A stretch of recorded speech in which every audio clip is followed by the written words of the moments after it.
Bible जो scholar है वो बताता है कि पौलुस से उनका मुलाकात पहली बार एफेसस में हुआ। तो उन्होंने वहाँ पर क्या किया, सुसमाचार को सुना, यीशु को पाया। उसके बाद वो अपने गांव चला गया फिलिपाई में। उसके बाद क्या किया उन्होंने, जो जीवन उसने पाया, जो उद्धार उसने पाया, उसके बाद वो जाके सबको बताने लगे। एंड दैट्स हाउ उन्होंने क्या किया, इस चर्च का, फिलिपी का चर्च का निर्माण किया। So it's a very interesting character. आप फिलिपियों का पत्री 2 अध्याय से आज देखेंगे। ये 2 अध्याय पूरा चैप्टर कहता है इमिटेटिंग क्राइस्ट ह्यूमिलिटी, यानी कि यीशु का जो नम्रता है उसका क्या करें, इमिटेट करें, यानी कि हिंदी में बोला जाता है उसका अनुसरण करें। तो मैं जब ये चैप्टर पढ़ रहा था, मेरा ध्यान गया 5 से लेकर 11 तक। वहाँ पर लिखा है chapter 2 verse 5, in your relationship with one another have the same mindset as Jesus Christ. Hindi में पढ़िएगा, जैसा मसीह यीशु का स्वभाव था वैसा ही तुम्हारा भी स्वभाव हो। यहाँ पर इंग्लिश में माइंड लिखा है, अगर इसको हम लिटरली ट्रांसलेट करेंगे तो वहाँ पर मन होगा, लेकिन हिंदी बाइबल में बहुत अच्छा लिखा है स्वभाव। सब लोग बोलेंगे स्वभाव, यस। तो यीशु मसीह का स्वभाव कैसे होगा, हम लोग तो उस समय में नहीं है, हम लोग क्या कर सकते हैं, केवल कल्पना कर सकते हैं। बट अगर आप बाइबल में पढ़ेंगे, कई सारे यीशु मसीह के स्वभाव के बारे में वहाँ पर लिखा गया है। और इसी पद में अगर आप नीचे पढ़ते जाएंगे तो वहाँ पर भी कई सारे स्वभाव के बारे में यीशु का लिखा गया है। लेकिन एक एक करके उसको थोड़ा सा देखेंगे। मेरा ज़्यादा मैं प्रीचिंग भी करता हूँ, लेकिन मैं ज़्यादा टीचिंग में मतलब इंटरेस्टेड हूँ। लेकिन आपको मिक्स करके आज पूरा बिरयानी खिलाऊंगा मैं। आपको कौन सा बिरयानी पसंद है, चिकन, मटन? तो दोनों ही मिक्स करके आपको मैं टीचिंग और प्रीचिंग दोनों होगा, तो ध्यान से सुनिएगा, ओके। सो एक कहानी बोल के मैं शुरू करना चाहूँगा कि एक बड़े स्थान में एक नया डायरेक्टर आया। पहले दिन सभी ने सोचा कि वो एक बड़े साहब हैं, तो वो आएंगे, अपने कुर्सी पे बैठेंगे शांत से और ऑर्डर देंगे। लेकिन जब वो बड़े साहब आए, उन्होंने क्या किया कि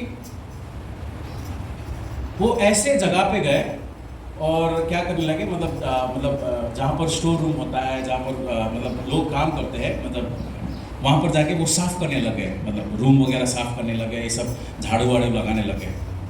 जब कर्मचारियों ने उससे पूछा कि सर आप ये क्या, मतलब क्यों कर रहे हैं, आपको तो वहाँ पर रहना चाहिए ऑफिस में, आप ऑर्डर दीजिए, हम फॉलो करेंगे हम।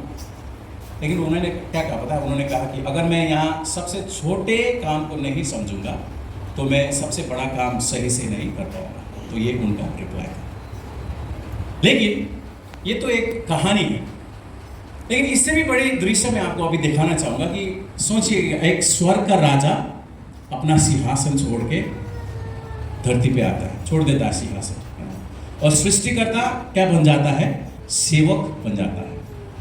और सबका प्रभु क्या करता है, पैर धोने लगता है। और अंत में वो क्या करता है, लोगों के, संसार के पाप के लिए वो क्रूस पे चढ़ जाता है। ये किसके बारे में कह रहा हूं मैं, यीशु मसीह के बारे में कह रहा हूं। तो मैं आपको थोड़ा सा आज क्या करूंगा, यीशु का स्वभाव के बारे में आपको बताना चाहूंगा। इसीलिए यहाँ पर पौलुस कह रहा है फिलिपियों का मंडली को, जब उन्होंने पत्र लिखा कि तुम में भी वही स्वभाव होना जरूरी है। यहाँ पर क्या स्वभाव देखते हैं हम, मैं आपको बारी बारी बताते जाऊंगा, ठीक है। लेकिन ये फिलिपियों का पत्री में जाने से पहले मैं सोच रहा था फिलिपियों का चर्च ऐसा होगा।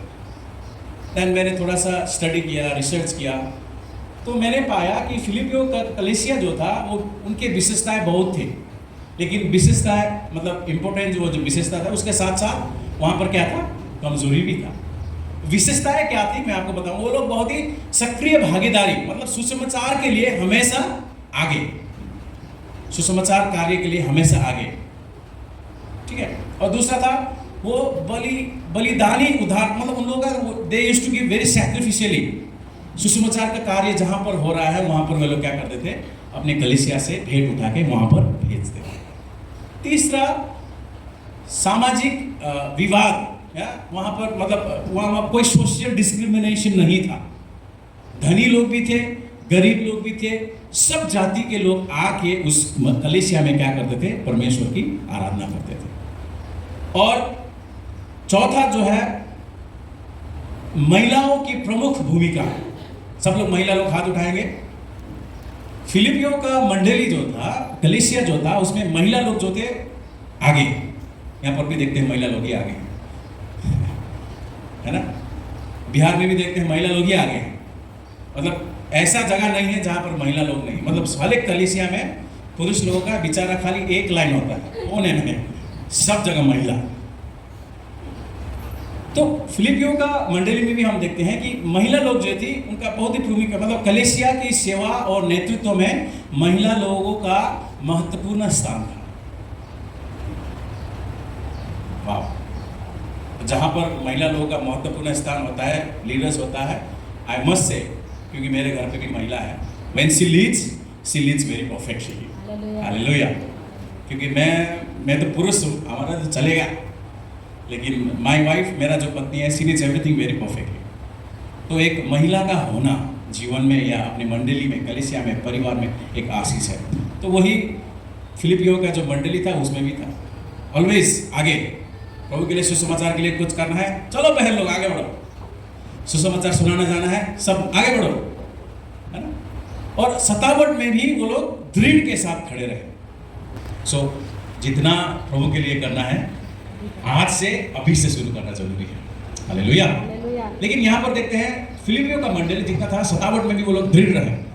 क्या है, आओ तो देखते हैं, है ना। और उसके बाद मंडली में, परिवार मतलब वो चर्च में क्या था, अटूट आनंद, यानी कि कठिन परिस्थितियों और धमकियों के बावजूद वे मसीह में आनंदित रहने लगे। बाइबल कहता है कि परमेश्वर का आनंद ही क्या है, मेरा ताकत है।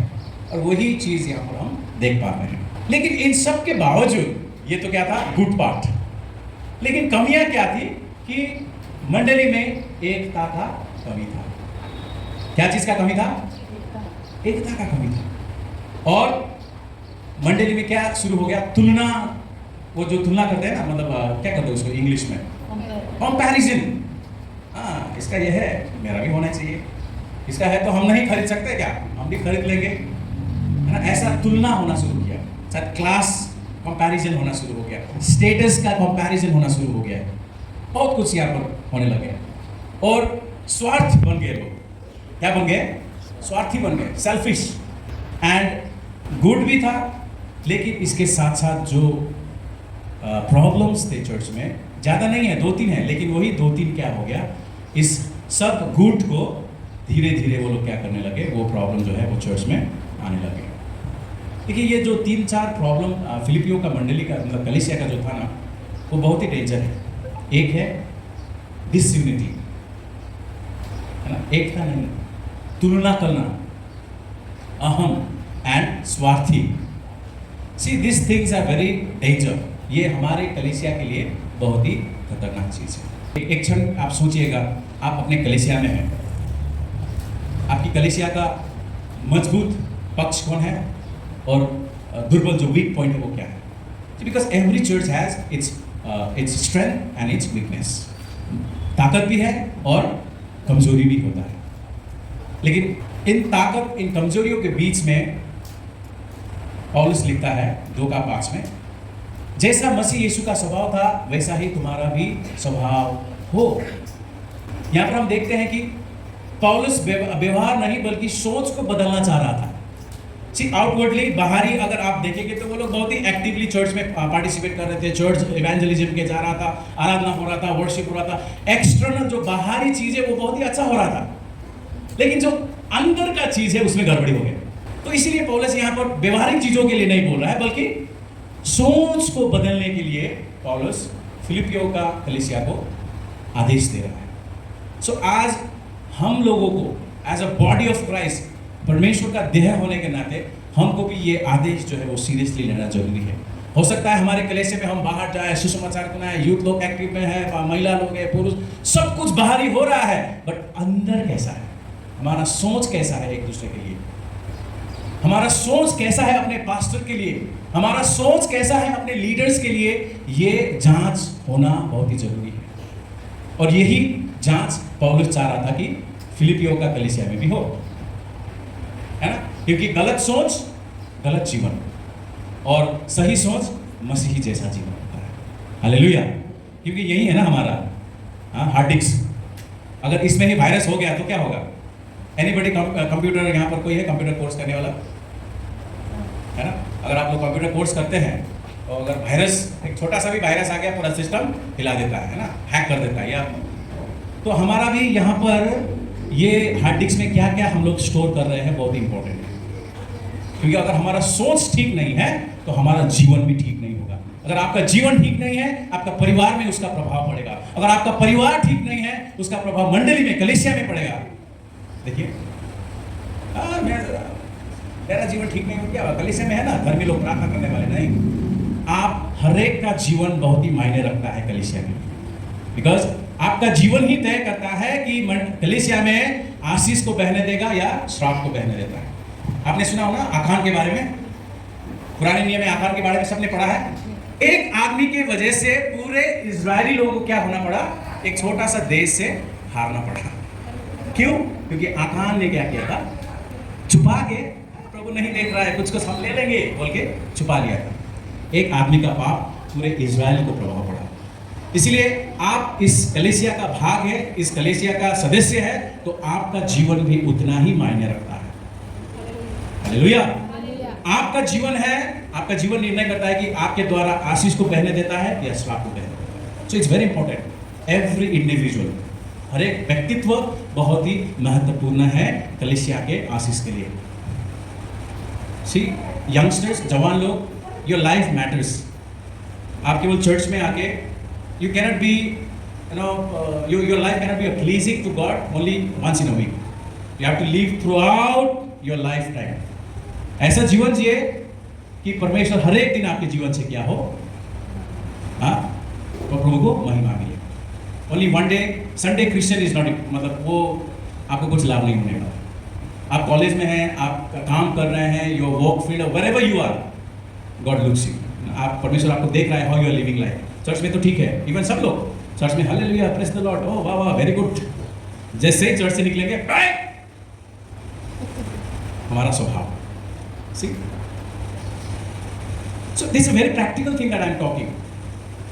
नो, आप जानते हैं, अगर चर्च में एक बार मैं एक हमारे यहाँ पर कलीसिया में अटेंड कर रहे एक पास्टर प्रचार कर रहे थे, बोल रहे थे अगर चर्च में पवित्र विवाह होता है, अगर जवान लोग अगर पवित्र विवाह के लिए प्रार्थना करता है, वो लोग पवित्र विवाह करता है, उस चीज़ से क्या होता है? कलीसिया में आशीष आता है। और मैंने एक चर्च में देखा है कि वहाँ पे जितना भी जवान थे सब लोगों ने पवित्र विवाह किया, और वो चर्च में एक अलग से आशीष लोग अनुभव करते थे। परिवार में सब लोग एकता में थे। जब परिवार घर पे जब होते हैं एकता में, परमेश्वर की आराधना, प्रेम में, परमेश्वर के आनंद में आगे बढ़ रहा है, वो प्रेम जब वो परिवार जब कलीसिया में आता है, वो परिवार क्या लेके आता है? एक अलग ही प्रभु का अभिषेक को लेके आता है। So every family matters, every life matters, individual, हर एक व्यक्तित्व बहुत ही इंपॉर्टेंट है, राइट। पहला स्वभाव जो हमने, मतलब जब मैं स्टडी कर रहा था, पहला स्वभाव जो मैंने यीशु में देखा वो था नम्रता का स्वभाव। सब लोग बोलेंगे नम्रता का स्वभाव। It's very important for us, हमारे लिए बहुत ही, मैंने यहाँ पर यीशु के ही जीवन से लिया था ताकि हम लोग और हम लोग बहुत सारे लोगों के उदाहरण लेते हैं ना, हम लोग जब हम लोग प्रचार करते हैं, रेनॉल्ड बोंके हो गया, बिली ग्राहम हो गया, बहुत सारे लोगों का उदाहरण लेते हैं, वेरी गुड। लेकिन हम लोग अगर यीशु के ही जीवन से देखेंगे, आपको किसी का जीवन देखने का जरूरत ही नहीं, क्योंकि इतना सारा चीज़ है यीशु के जीवन से सीखने के लिए। अगर वो कर सकते हैं, he was 100% human being, 100% God, हाँ, है ना? अगर वो एक मनुष्य होके, वो 100% मनुष्य होके ये सब कर सकते हैं, why not we? हम लोग क्यों नहीं कर सकते? तो ये जब ये स्टडी कर रहा था तो गॉड वाज रियली चैलेंजिंग मी, प्रभु मुझे भी चुनौती दे रहा था। ऐसा लग रहा था कि मैं क्या कर रहा हूँ, एक बड़ा सा आईना देख रहा हूँ। पहला स्वभाव नम्रता का स्वभाव है ना। 2:6 से 7 पढ़िए, यहाँ पर लिखा है, जिसने परमेश्वर के स्वरूप में होकर भी परमेश्वर के तुल्य होने को अपने वश में रखने की वस्तुएं ना समझा, वरन अपने आप को ऐसा शून्य कर दिया और दास का स्वरूप धारण किया और मनुष्य की समानता में हो गया। देखिए यहाँ पर हम क्या पाते हैं, ये जब वचन पढ़ेंगे तो एक स्वभाव जो हम देख पाते हैं वो है नम्रता का स्वभाव। मैंने जैसे कहा यीशु 100% क्या थे, पूर्ण रूप से परमेश्वर भी थे, पूर्ण रूप से मतलब मनुष्य भी था। फिर भी उन्होंने अपने अधिकारों को पकड़े नहीं रखा। अगर यीशु चाहते थे हम स्वर्ग में हैं, परमेश्वर का पुत्र है, सब मेरा है, सब वैभाव, सब हम नहीं छोड़ेंगे, बोल सकता था। बट ही लेफ्ट एवरीथिंग, सब कुछ उन्होंने छोड़ दिया और नम्रता से मानव धारण करके इस धरती पे आए। क्या हम इतना कर सकते हैं? I think it's very hard for us, we cannot leave everything, है ना? सब कुछ आप नहीं छोड़ सकते, है कि नहीं? बोलिए ना। अगर आज आपको किसी ने बोले मतलब कोई बोलता है तुम्हारा सब बैग बैग बैग कुछ नहीं, ज्यादा नहीं, 2-3 लाख छोड़ो और तुम चले जाओ, क्या आप छोड़ सकते हैं? हम लोग 2-3 लाख नहीं छोड़ सकते, अपना पूरा प्रॉपर्टी कहाँ छोड़ सकेंगे? अब आप सोच रहे होंगे अरे यीशु तो प्रभु का पुत्र था इसलिए वो कर पाया ना। He was 100% human being. He had an emotion, है ना? उनका इमोशन था, उनका he was like हमारे जैसा ही तो था, उनका भी मन था, सब कुछ था, but he left everything and came as a human being, right? तो हम यहाँ पर देख सकते हैं कि यीशु ने क्या किया, अपना महिमा को छोड़ दिया, अपने आप को शून्य कर दिया, zero. But everything starts with zero. Zero का वो क्या बोलता है, इनोवेशन कहाँ पर हुआ था? इंडिया में, राइट? जीरो का वैल्यू, लोग बोलते हैं ना जीरो का कोई वैल्यू नहीं, है ना? अरे बटी है ना, उन्होंने क्या किया, जीरो का भी क्या है, इट्स अ वैल्यू। जीरो, अपने आप को जीरो किया, लेकिन जब जीरो किया अपने आप को, फ्रॉम देयर, है ना, वहीं से वैल्यू। तो अपने अधिकारों को त्याग दिया। तो एक कहानी बताऊंगा जो मैंने सुना था, भारत के कहीं गांव में एक बुजुर्ग पास्टर थे, मैंने कहानी लिख के रखा है क्योंकि मेरा थोड़ा सा प्रॉब्लम है, मैं सोचता हूँ नेपाली में, लिखता हूँ इंग्लिश में और प्रचार करता हूँ हिंदी में तो सोचिएगा कितना काम करना पड़ता है। तो एक बुजुर्ग पास्टर थे और एक दिन कलीसिया में एक बड़ा कार्यक्रम था और बाहर से मेहमान आए थे। लोगों ने देखा कि एक बुजुर्ग व्यक्ति बाहर क्या कर रहा था, जूते, जितना भी जूता था वो ठीक कर रहे थे। लोगों ने सोचा कि यार ये कोई चर्च का सेवक होगा, वॉलंटियर होगा। बाद में पता चला कि वो उसी कलीसिया का कौन था, पास्टर था। तो जब उनसे पूछा गया कि आप ये क्यों कर रहे हैं, जूता वूता बाहर, आपका पास्टर है? तो उन्होंने कहा अगर मैं जूता नहीं संभाल सकता तो मैं इन लोगों को कैसे संभालूंगा? सीधा ह्यूमिलिटी, नम्रता यहाँ पर देखो। अभी मैं आपको नहीं कह रहा हूँ कि आप भी जूता संभालिएगा, but just to understand the humility behind that. वो जूता ठीक करने के लिए उनको कितना नम्रता चाहिए होगा नीचे जाने के लिए, है ना? वैसे ही यीशु ने भी सब शून्य करके अपने आप को। सो नम्रता का मतलब छोटा बनना नहीं है मेरे प्रियो, बल्कि हर काम के लिए तैयार रहना, हर काम के लिए तैयार रहना। अगर वॉलंटियर बाहर नहीं है, जूता इधर उधर पड़ा है, आप देख रहे हैं, फिर भी आप जूते के वैसे मार के आपका जूता रख के आप जा रहे हो, बट जस्ट टू थोड़ा नीचे जाके उसको अरेंज करके अपना जूता रख के चर्च के अंदर आना, that's a humility. It's a very practical thing. Church में कुर्सी धूल धूल पड़ा है, सब कुछ तितर बितर है, आप आके थोड़ा सा अपना किया, बैठा।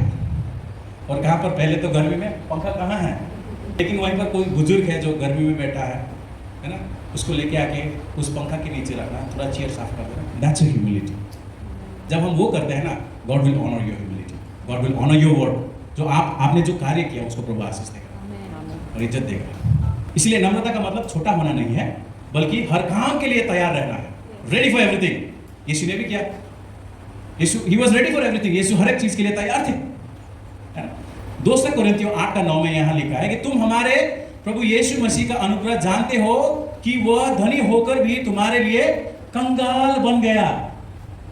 धनी होकर भी क्या बन गया? कंगाल बन गया, ताकि उसे कंगाल हो जाने से तुम धनी हो जाओ। हालेलुया।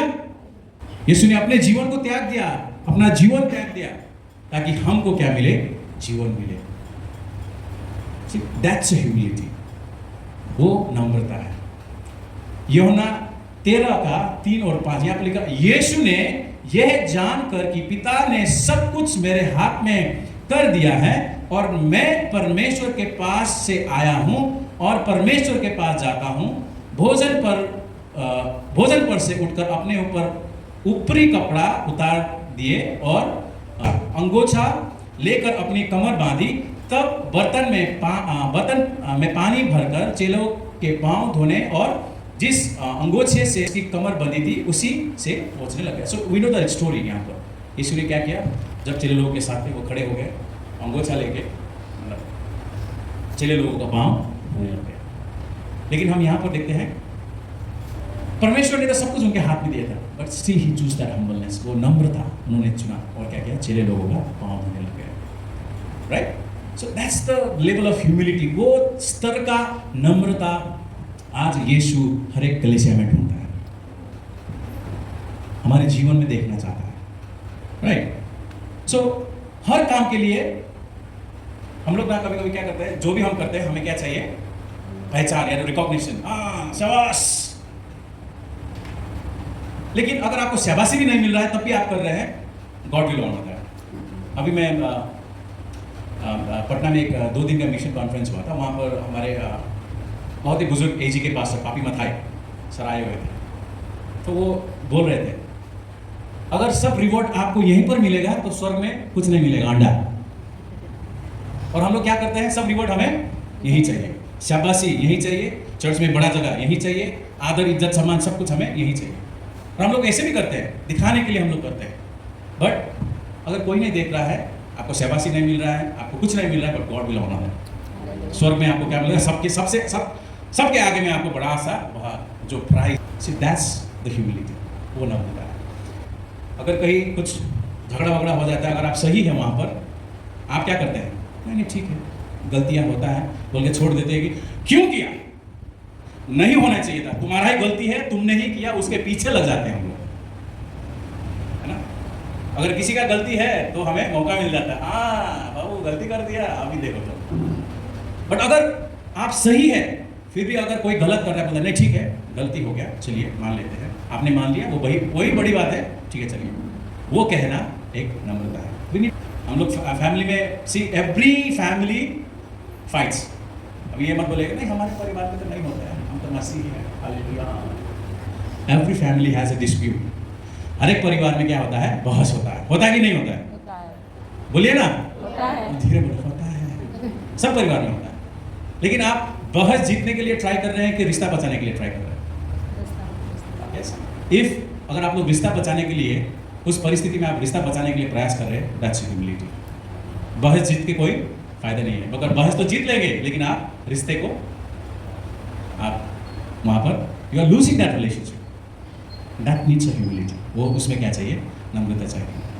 नम्रता का मतलब खुद को छोटा करना नहीं है, बल्कि खुद के बारे में कम सोचना। मतलब यीशु ने क्या किया, हमेशा लोगों को आगे रखा, हमेशा लोगों को आगे रखा, आपके बारे में, अपने बारे में यीशु ने कम ही सोचा। So that needs a humility. हम लोग कलीसिया में क्या कर रहे हैं, हम अपने बारे में अरे खाने के लाइन में भी आगे, हाँ चर्च में अरे गर्मी है पंखा के नीचे बैठेंगे, सीधा वो दौड़ के आगे पंखा के नीचे, है ना। हम अपने ही बारे में सोच रहे हैं कि दूसरे के बारे में सोच रहे हैं। जस्ट फॉरगेट अबाउट चर्च, कलीसिया के बारे में छोड़ दीजिए। जहाँ पर आप काम करते हैं, बस स्टैंड में जाते हैं, ट्रेन स्टेशन में जाते हैं, एयरपोर्ट में जाते हैं, सब जगह आप जाते हैं, आप अपने बारे में सोच रहे हैं कि लोग ठीक है आइए, ठीक है चले जाइए, आप ऐसे करते हैं। You don't have to tell me, you just think about yourself, अपने आप के बारे में सोचिए। सो ठीक है, अपने बारे में कम सोचना भी क्या चाहिए, नम्रता चाहिए। यीशु ने वही किया, अपने बारे में कम ही सोचा, right. So many things, I will just skip. And एक दो पॉइंट इंटरेस्टिंग, छोटे काम करने में शर्म मत करो। मतलब छोटा काम क्या हो सकता है, घर पे टॉयलेट कोई साफ नहीं कर रहा है, आप कर दीजिए। चर्च में झाड़ू कोई नहीं मार रहा है, आप आके मार दीजिए। चेयर में गंदा लगा है, धूल है, आप आके साफ कर दीजिए। भले ही आप यहाँ आके हालेलुया नहीं करेंगे, लेकिन कुर्सी साफ करेंगे, दैट्स अ ह्यूमिलिटी। बिकॉज खाली यहाँ पर हालेलुया वाला नहीं चाहिए, चर्च में नम्रता से सर्व करने वाला भी चाहिए। That's a big ministry, hallelujah. मेरे पास्टर कहते थे, बाइबल स्कूल के बाद नागालैंड में एक बड़ा चर्च में वो थे, 1 साल तक उन्होंने टॉयलेट बाथरूम ही साफ किया। मतलब वो वर्शिप टीम में था उनका नाम, लेकिन पहला काम उनको मिला टॉयलेट बाथरूम साफ करने के लिए। एवरी संडे सबसे पहले जाके टॉयलेट साफ, मतलब वो पूरा टाई शूट पहन के जाते थे, लेकिन काम था टॉयलेट बाथरूम। लेकिन ही डिड वेरी फेथफुली, बहुत विश्वास योग्य होकर 1 साल तक उन्होंने क्या किया, टॉयलेट बाथरूम साफ किया। And you know what happened, वो उसी चर्च के असिस्टेंट पास्टर बन गए बाद में। Hallelujah. So it needs humility, नम्रता चाहिए ये सब चीज़ों की, ओके। और जहाँ जरूरत हो वहाँ झुकना जरूरी है। झुकना इज नॉट, आप छोटे नहीं हो रहे, बट आपका नम्रता को दिखता है। झुके, जहाँ पर जरूरत है आप झुक जाइए। झुकने का मतलब क्या है? You accept. ओके।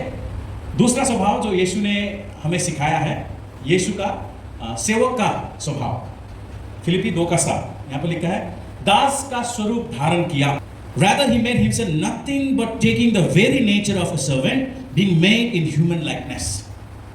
ना, दास का स्वभाव यीशु ने क्या किया? धारण किया। आप जानते हैं पहले जो उन दिनों में दास का मतलब था पूरी तरह समर्पित व्यक्ति, उसका कोई अधिकार नहीं, मतलब वो केवल एक क्या होता था, वो एक जीने के लिए जी रहा था, उसका कुछ सहूलियत नहीं, कुछ अधिकार नहीं, वो समर्पित व्यक्ति होना जरूरी था अपने मालिक के लिए।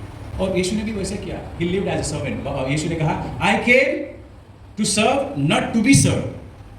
मैं क्या है? सेवा करने के लिए आया हूँ। सेवा लेने नहीं बल्कि सेवा देने के लिए आया हूँ। See, that should be our every family. हर एक परिवार, जितने भी इस कलीसिया में परिवार है, यही हमारा क्या होना चाहिए? स्लोगन होना चाहिए कि हम ये परिवार जो है, हम लोग सेवा लेने के लिए नहीं बल्कि सेवा देने के लिए है। हालेलुया। क्या हम ये कह सकते हैं? बी द फैमिली, ऐसा परिवार हो जो मतलब लोग कहे, अरे ये परिवार तो एकदम हमेशा आगे है सेवा देने के लिए, राइट? यीशु ने भी वही किया। ही ऑलवेज सर्व पीपल, सेवा पहुंचाया लोगों को, सेवा दिया। मरकुस 10:45 में कहता है, क्योंकि मनुष्य का पुत्र इसलिए नहीं आया कि उसी सेवा टहल की जाए, पर इसलिए आया कि आप सेवा टहल करें और बहुतों की छोड़ो। आप पढ़िएगा 10 में वही लिखा है, सेवा लेने के लिए बल्कि सेवा देने के लिए आया है। ऐसे लोगों को मतलब लोग, हम ऐसे मदद करना चाहिए हम लोगों की। अगर आपको कुछ नहीं भी मिल रहा है, स्टिल यू आर सर्विंग ना। समटाइम्स हम लोग पहले ही सोचते हैं क्या मिलेगा, क्या मिलेगा। अगर कोई बोलेगा ये कर दो ना, क्या मिलेगा। हमने ये बात एक्चुअली हमने जो 5 साल का बेटा है, हम लोग बहुत गलत कर रहे हैं। हम लोग उसको बोल रहे थे, ये करो बाबू हम ये देंगे, ये करो बाबू हम ये देंगे। और हम दोनों ने एक दिन बैठ के इसके बारे में सोचा, क्या सिखा रहे हैं हम इसको ना। यही माइंडसेट मतलब छोटे से ही हम लोग सिखाते हैं, बाबू आ जाओ खाना खा लो, बाद में टीवी दे देंगे। तो यही करते करते उसका माइंड में यही रहेगा कि हाँ, अगर मैं ये करूँगा तो मुझे ऐसा मिलना जरूरी चाहिए। तो हमने बैठ कर सोचा, हम लोग क्या कर रहे हैं, ये तो गलती है, ये बहुत गलत है। तो हमें भी अगर आप कुछ कर रहे हैं उसके बदले में आपको कुछ भी नहीं मिला, आप क्या करें, सबको धन्यवाद। नो मैटर व्हाट, जो भी हो, अगर मुझे रिवॉर्ड मिले नहीं मिले, बट यू नो एक बात मैं आपको बताना चाहूँगा, God is faithful to reward me. Hallelujah. मैं जब बिहार में आया, मैं बैचलर था, एक झोला लेके आया था मैं बिहार, कुछ नहीं था मेरे पास। आई केम, बिहार में रहा, पत्नी भी मिला, अभी अपना घर भी है, बच्चे लोग हैं, और इस साल परमेश्वर ने एक नया गाड़ी भी दिया। तो सब कुछ प्रभु ने अपने समय पे is giving me the reward. मैं कभी कभी प्रभु को बोलता, प्रभु आप सब तो यहाँ पर दे रहे हैं, ऊपर के लिए कुछ रखे हैं कि नहीं रखे हैं। So what I am telling is be faithful in small things. Bible भी कहता है ना, छोटे छोटे चीज़ों में आप विश्वास योग्य है तो प्रभु और आपको आशीष देगा। That means you start serving people with no intention of getting anything. हाँ ये मिलेगा तभी हम करेंगे, नहीं मिले नहीं मिले आप लोगों का सेवा करें। यीशु ने भी वही किया, राइट? बल्कि उसने तो अपना जीवन मतलब प्राण दे दिया लोगों के लिए, फिर भी सेवा किया। और बाइबल कहता है ना, he is in the haven, the right hand of God. Hallelujah. दूसरे की जरूरतों को अपनी प्राथमिकता बनाना बहुत ही जरूरी है। मैं कभी कभी प्रभु को बोलता हूँ, प्रभु why I am living in this generation, ये समय में क्यों जी रहा हूँ? Because we people are very selfish, हम लोग बहुत ही स्वार्थी हैं। और यही परेशानी फिलिपियों का चर्च में भी था, स्वार्थी बन गए थे लोग। मैं, मेरे लिए, मेरे परिवार, मेरा घराना, मेरा बच्चे, मेरा वो, मेरा ये, खाली मैं वाला गाना गाता था, स्वार्थी बन गए थे लोग। एंड कभी कभी हम लोग भी ऐसे ही होते हैं, क्योंकि हम लोग we are human being, right? और ये बहुत ही बड़ा एक्सक्यूज है हमारे लिए, हम लोग बहुत ही स्वार्थी बन जाते हैं। कभी कभी हम अपने ही ज़रूरत में इतना डूब जाते हैं कि दूसरे का जरूरत ही नहीं देख पाते। जस्ट थिंक अबाउट जीसस, यीशु के बारे में सोचिए ना। यीशु ने अपना ज़रूरत नहीं देखा, पता नहीं वो कब खाते थे, कब सोते थे। मैं सोचता हूँ कभी कभी कहाँ जाते थे, क्या करते, बट यीशु ने हमेशा लोगों के ज़रूरतों को देखा। 5000 लोग वहाँ पर, मतलब खाली पुरुष लोग 5000 थे, ज़रूरत को देखा और क्या किया? यीशु ने प्रार्थना किया, रोटी को मल्टीप्लाई कर दिया। जब कोई आते थे उनके पास, अंधा लंगड़ा सब कुछ, वहाँ पर यीशु ने ज़रूरत को देखा, इसको क्या चाहिए, दृष्टि चाहिए, इसको चंगाई चाहिए, हमेशा लोगों की ज़रूरत को देखा था। And we need to have, ऐसे ही लोग हमारे कलीसिया में होना जरूरी है।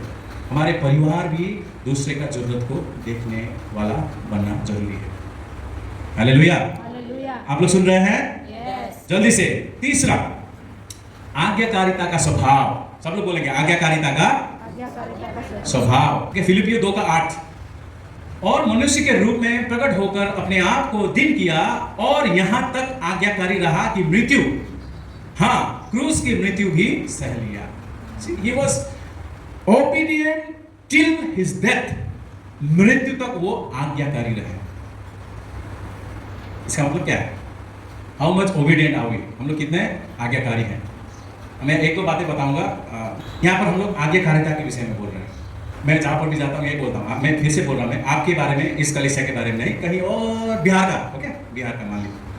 पास्टर कहता है घर में है, सुबह सेवा करेंगे 7 बजे से। हम लोग कितने बजे आते हैं?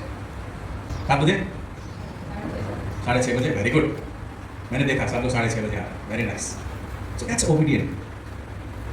अब ये नहीं कि पास्टर बोल रहे हैं तो चलेगा, पास्टर बोल। सी स्मॉल थिंग, छोटा छोटा चीज है, but how much obedient are we? आज कॉटेज मीटिंग किसके घर पे है? कितने बजे कॉटेज मीटिंग होगा, आइएगा।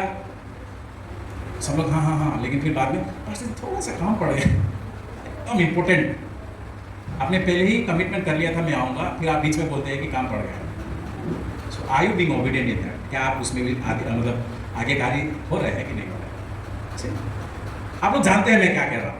You know, God is looking us, प्रभु हमें देख रहा है। जवान लोग, how much obedient are we? अपने मम्मी पापा, इधर मत जाओ, वही जा रहे हैं, ये मत खाओ, वही खा रहे हैं, ये मत करो, वही कर रहे हैं। This things matters a lot. हमारे आत्मिक जीवन में ये सब चीज बहुत ही मायने रखता है। So how much obedient? Yeshu क्या किया? मृत्यु तक आज्ञाकारी रहा। यीशु ने इतना कहा, प्रभु अगर हो सकता है तो ये क्या करे, ये कचौरा जो है वो हटा दे। उनका फ्लैश बोल रहा था तब, लेकिन फिर कहा नहीं, मेरा नहीं बल्कि आपका। That's the level of obedient. उस तरह का आज्ञाकारिता यीशु हमारे जीवन में भी चाहते हैं। पूरी आज्ञाकारिता, हाफ नहीं, 50-50% नहीं, 100%। Even it's very hard, you know, obedience is always comes with a price, है ना? आज्ञाकारिता हमेशा बलिदान, राइट, एग्जैक्टली, है ना? मैं एक उदाहरण बोलूँगा। एक लड़की थी, अच्छी वाली नौकरी कर रही थी वो, ऐसा हो सकता है मतलब एकदम कॉर्पोरेट में अच्छा मतलब नौकरी अच्छा कमा रही थी, लेकिन उसके अंदर उसे महसूस हुआ कि परमेश्वर ने उसे अपने गांव में बच्चे को पढ़ाने के लिए बुला रहा। सो वो लड़की के लिए काम छोड़ना, अच्छा खाला अकाउंट में महीना में आ रहा है, लाइफ अच्छा है, हो सकता है बैंगलोर, बढ़िया लाइफ के अच्छा खासा पैसा कमा रही थी, है ना? लेकिन सब कुछ छोड़ के परमेश्वर का जो बुलाहट है उसमें आज्ञाकारी होके अपने गांव जाके बच्चों को पढ़ाना आसान नहीं था, है ना? बट वो लड़की ने आज्ञा माना। कुछ साल बाद क्या हुआ, उसके गांव के कई बच्चे पढ़ लिख कर आगे बढ़े और कई लोग परमेश्वर के करीब भी आने लगे।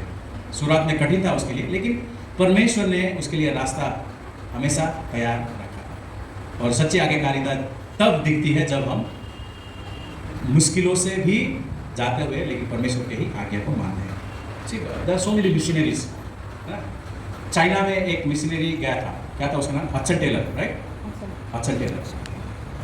और अफ्रीका में David Livingstone, I think, if I am not right, अगर मैं गलत भी हूँ तो आप चेक कर लीजिएगा, बाद में मैसेज कर दीजिए यू आर रॉन्ग। इंडिया में मदर टेरेसा, उनके लिए आसान था, कहाँ से आके कलकत्ता में गरीब बच्चे लोगों को, कोड़ी लोगों को साफ कर रहा है, सर्विस दे रहा है।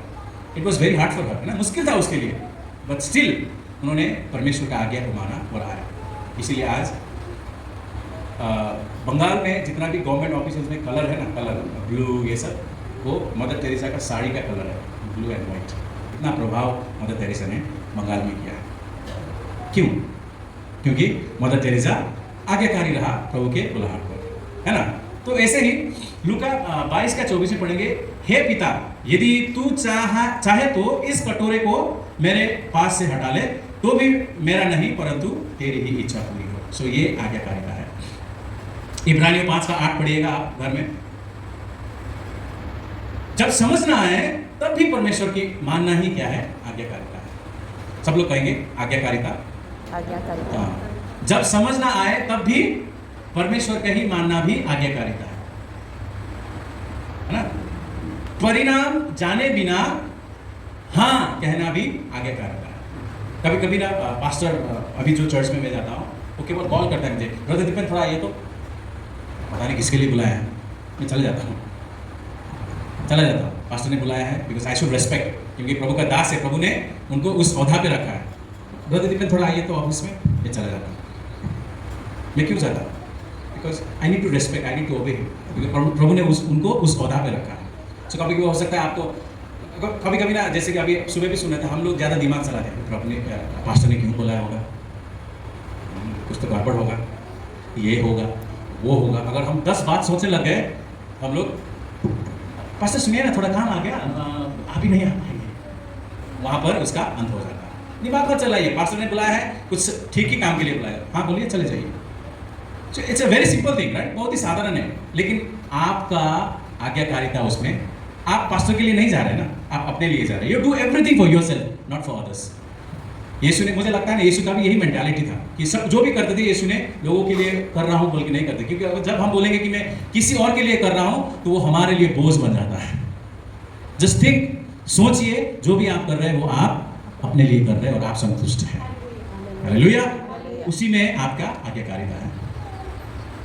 परमेश्वर के आवाज को कभी भी अनदेखा नहीं करना चाहिए। If God is calling you to do something, you do it, don't think about future. I think this was for Abhishek. मैं कल अभिषेक के साथ बात कर रहा था, if God is calling you, you say yes, God will make a way. Hallelujah.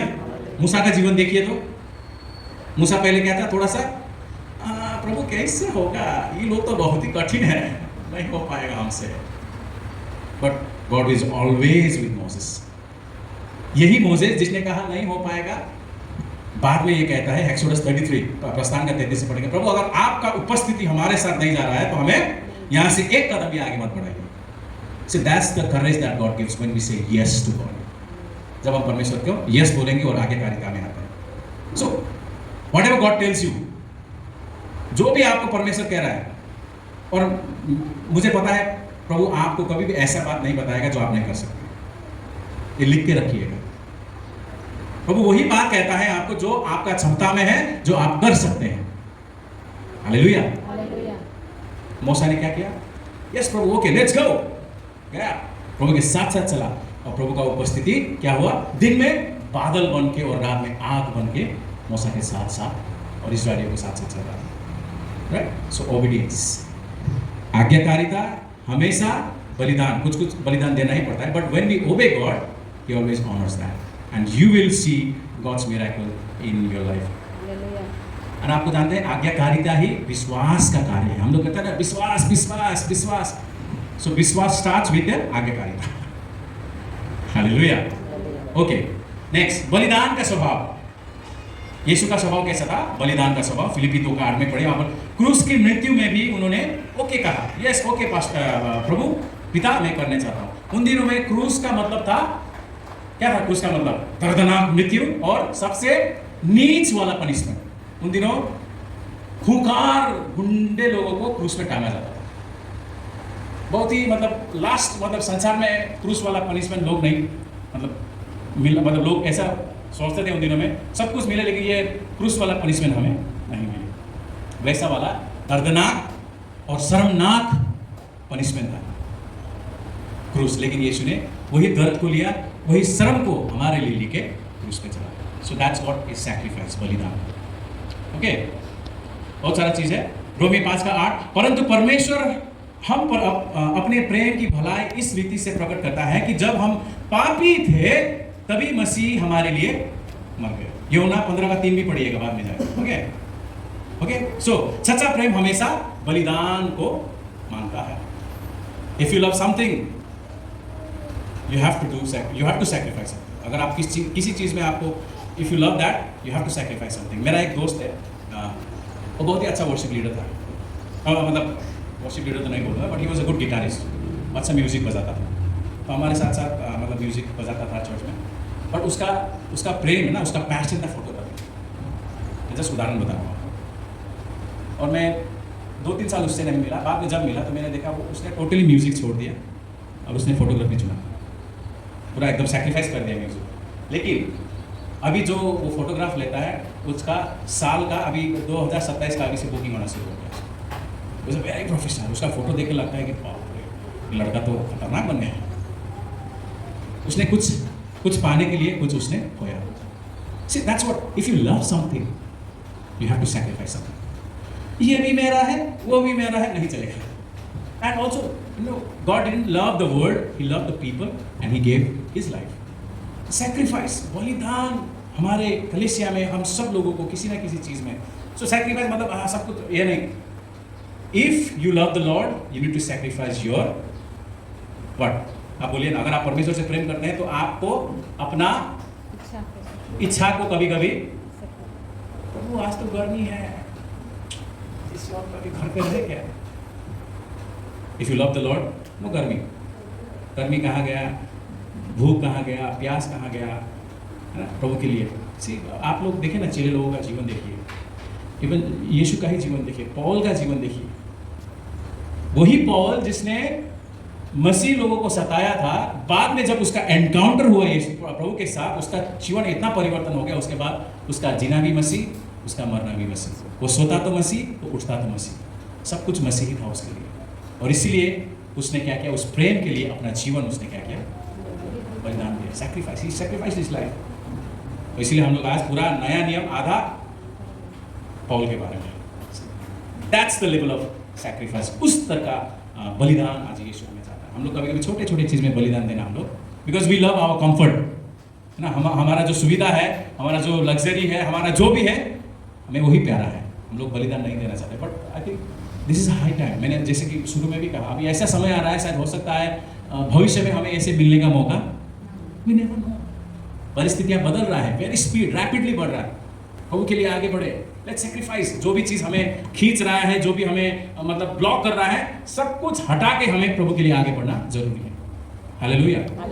No matter what you are working, अगर आपका 9 to 5 जॉब है, या आप गवर्नमेंट ऑफिशियल है, आप प्राइवेट टीचर है, जो भी आप, राइट। लेकिन अगर प्रभु कल आ गया तो प्रभु के लिए, प्रभु हम तो कुछ नहीं कर पाए आपके लिए, ऐसा ना हो। Start living for God, sacrifice this things, stand for God. प्रभु के लिए आप खड़े हो जाए, जब भी मौका मिले, चलिए ना, करते हैं।